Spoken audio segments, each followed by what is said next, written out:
looked at your life in its entirety, this is for who the message will resonate with, and see what are the patterns that are prevalent in my life. What are the patterns? What are the habits? What are the traits that are prevalent in my lineage, in my family life, in my bloodline, in good background yasekhaya?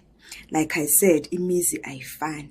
Some people struggle to reach certain successes or to achieve certain things or to sustain certain successes and things because of a background, because of what is in the bloodline. But in the bloodline, in terms of what covenants exist ekhaya, what agreements exist in some altars asekhaya, what habits are there that have been cemented and we have taken as normal as a family.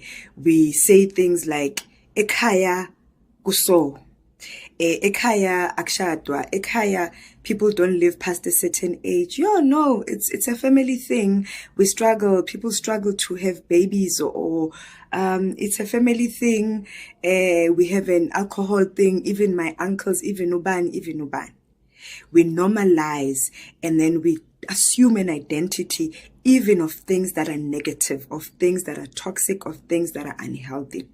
This is a challenge to look at such things, to look at yourself first, look at the patterns that I have personally that are not good, that I would not want to pass on to my own children, and deal with those things and unlearn what I need to unlearn.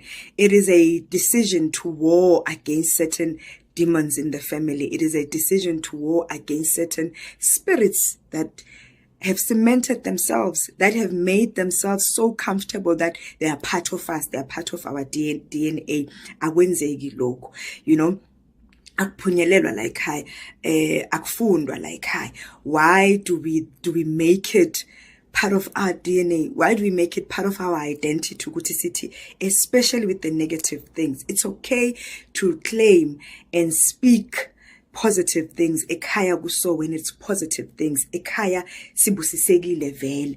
But with the negative